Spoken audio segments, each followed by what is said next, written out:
Hello friend, welcome to यहाँ सब। हमारी प्रश्न बैंक की आंसर सीरीज को आज आगे बढ़ाते हुए हम जीव विज्ञान का अध्याय 8 देखेंगे, जो कि एग्जाम पॉइंट ऑफ व्यू से बहुत ही ज़्यादा महत्वपूर्ण है। इस वीडियो में हमने उसके सभी लघु उत्तरीय प्रश्न आपको प्रोवाइड करवाया है, तो कृपया उनके स्क्रीनशॉट लेकर लिख कर प्रैक्टिस करें। तो चलो इस वीडियो को शुरू करते हैं। इस वीडियो में मानव स्वास्थ्य तथा रोग का क्वेश्चन आंसर देखेंगे, जो कि लघु उत्तरीय है। इसमें प्रश्न एक है, मानव शरीर एवं समाज पर एल्कोहल के प्रभाव का वर्णन कीजिए। इसका करेक्ट उत्तर होगा मानव शरीर व समाज पर एल्कोहल के प्रभाव, जो कि निम्नलिखित है।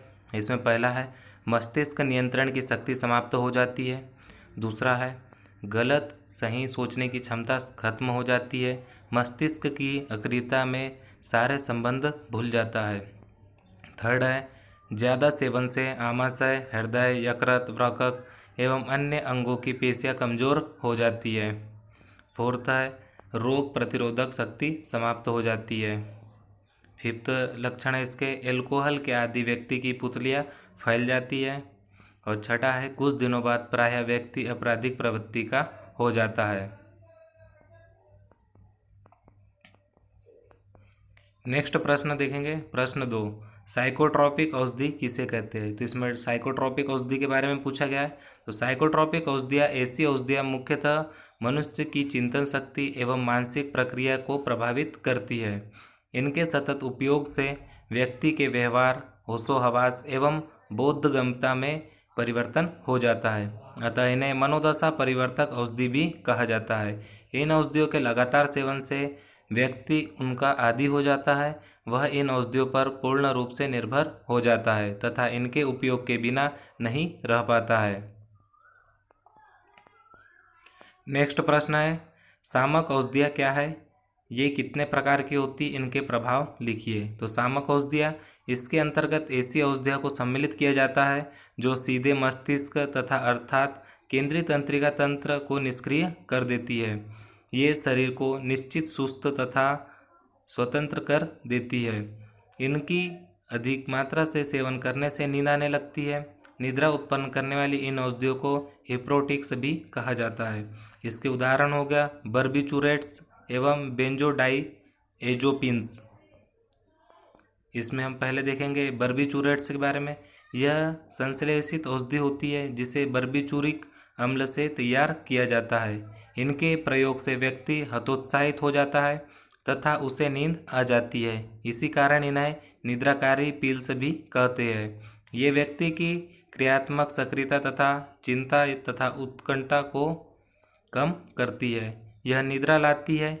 इनके लगातार उपयोग से व्यक्ति इनका आदी हो जाता है। व्यक्ति को इनकी आदत से छुटकारा दिलाना कठिन हो जाता है। लंबी अवधि तक इसके प्रयोग से व्यक्ति की याददाश्त कम होने लगती है, हकलाकर बोलने लगता है। इसके उदाहरण हो गया एक्साबार्बिटोल और मिथोएक्सिटोल। सेकेंड देखेंगे बेंजोडाइएज़ोपिन्स। ये प्रति उत्कंठात्मक तथा एंटी एंजाइटी औषधियाँ होती है। इनके उपयोग से नींद आती है। उदाहरण हो गए इसके विलियम डाइएज़ोपाम आदि। नेक्स्ट है इंटरफेरॉन क्या है। तो इंटरफेरॉन के बारे में पूछा गया है। तो इंटरफेरॉन जंतु की जीवित कोशिकाओं द्वारा उत्पन्न वे शक्तिशाली विषाणु प्रतिरोधी पदार्थ है जो वायरल रोगों के कारण उत्पन्न होते हैं। ये विषाणु के प्रथम संक्रमण के बाद उत्पन्न होते हैं तथा विषाणु के द्वितीय आक्रमण से जीव की रक्षा करते हैं। ये विषाणु रोगों की रोकथाम ठीक उसी तरह करते हैं जिस प्रकार प्रतिजैविक जीवाणु रोगों की रोकथाम करते हैं, लेकिन जंतु इंटरफेरॉन मानव पर प्रभावी नहीं है। जैव तकनीकी को सहायता से इन्हें मानव शरीर से बाहर भी व्यावसायिक स्तर पर प्राप्त किया जा सकता है। नेक्स्ट देखेंगे हम दीर्घ उत्तरीय प्रश्न। इसमें प्रश्न 5 है, कैंसर क्या है। कैंसर के प्रकार लिखिए तथा कैंसर रोग के प्रमुख कारण लिखिए, अथवा कैंसर रोग होने के कारण प्रस्तुत करते हुए इस रोग के लक्षण लिखिए। तो इसका करेक्ट उत्तर देखेंगे, जब कोशिका विभाजन एवं कोशिका वृद्धि असामान्य होती है तो इसके कारण ट्यूमर का निर्माण होता है, जिसे कैंसर कहते हैं। अतः कैंसर एक प्रकार की असंगठित ऊतक वृद्धि की बीमारी है जो कोशिकाओं में अनियंत्रित विभाजन तथा विकास के कारण होती है। जिन कोशिकाओं की अनियंत्रित वृद्धि के कारण कैंसर होता है उन्हें नियोप्लास्टिक कोशिकाएं कहते हैं। कैंसर के प्रकार, कैंसर को निम्नलिखित भागों में विभाजित किया गया है। जिसमें पहला भाग है इसका सार्कोमास। सार्कोमास संयोजी ऊतक का कैंसर है या 2% व्यक्तियों में यह रोग होता है। सेकेंड कैंसर है कार्सिनोमास। यह कैंसर एपिथेलियम कोशिकाओं में होता है। स्तन ग्रंथि, फेफड़ा, आमाशय एवं अग्नाशय कैंसर है। यह 85% कैंसर इसी प्रकार के होते हैं। थर्ड कैंसर का प्रकार है लिम्फोमास।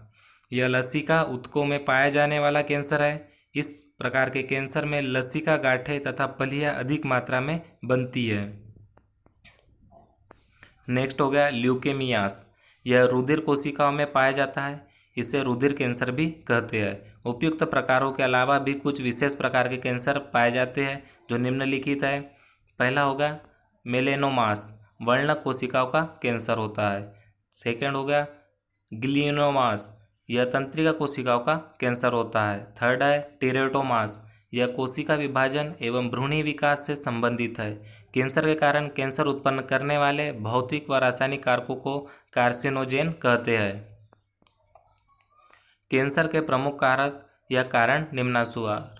इसमें पहला कारण हो गया धूम्रपान के कारण मुख व फेफड़ों का कैंसर होता है। इसी प्रकार सुपारी तथा कुछ दूसरे रसायन भी कैंसर पैदा करते हैं।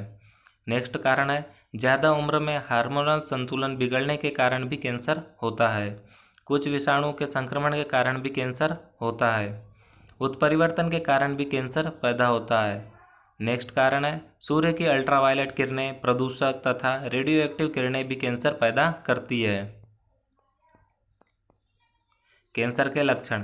कैंसर के प्रमुख लक्षण निम्नानुसार होते हैं। इसके पहला लक्षण है किसी घाव का साथ भरना तथा असाधारण और बार बार रक्त स्राव का होना या अन्य स्राव का निकलना, विशेषकर स्त्रियों में मासिक धर्म बंद हो जाने के बाद प्रायः ऐसा होना। नेक्स्ट कारण है बिना दर्द के असाधारण गांठ या शरीर के किसी भी भाग का बढ़ जाना, विशेषकर स्त्रियों के स्तन में गांठ पड़ जाना या असाधारण वृद्धि होना। नेक्स्ट कारण है गले की खराबी या गले का रोग जो ठीक होने तथा भरने का नाम न ले। नेक्स्ट है पखाने तथा मूत्र विसर्जन की आदतों में परिवर्तन होना। नेक्स्ट कारण है बार बार अपच होना तथा खाने की चीज़ों को निगलने में परेशानी होना। मसों एवं तिल के रंग तथा आकार में अचानक परिवर्तन का होना भी इसका कारण है। नेक्स्ट कारण है किसी भी अल्सर का इलाज के बाद भी ठीक ना होना।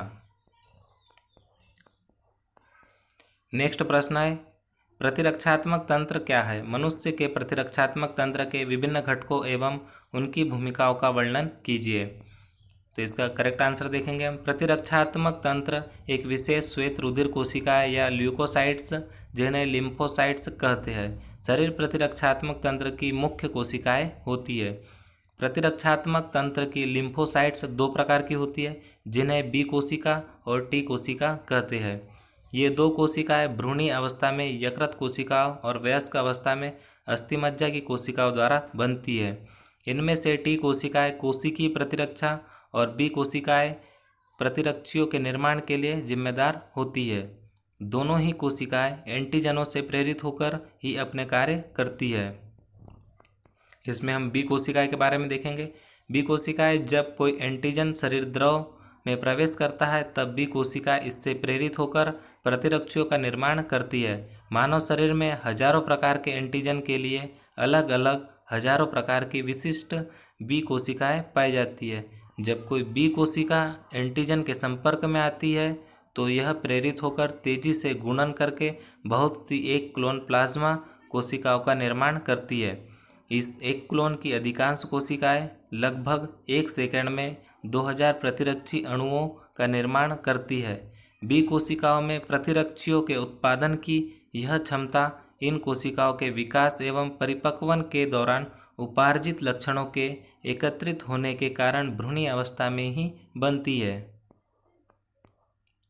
टी कोशिकाएं के बारे में देखेंगे। टी कोशिकाएं भी बी कोशिकाओं के ही समान एक क्लोन टी कोशिकाओं के उत्पादन के द्वारा एंटीजनों के प्रति प्रतिक्रिया व्यक्त करती है। प्रत्येक टी कोशिका एक विशिष्ट एंटीजन से संबंधित होती है, इसलिए हमारे शरीर में विशिष्ट प्रकार के एंटीजनों के लिए अलग अलग टी कोशिकाएं 4-5 वर्ष या इससे अधिक समय तक जीवित रहती है।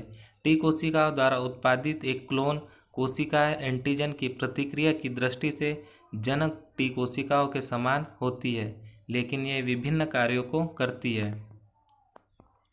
ये हमने अध्याय 8 मानव रोग के क्वेश्चन आंसर देखे, जो कि एग्जाम पॉइंट ऑफ व्यू से बहुत ही ज़्यादा महत्वपूर्ण है। तो इनको लिख कर प्रैक्टिस करें। यदि आपको यह वीडियो अच्छी लगी तो हमारे चैनल को ज़रूर सब्सक्राइब करें, वीडियो को लाइक और शेयर ज़रूर करें। धन्यवाद।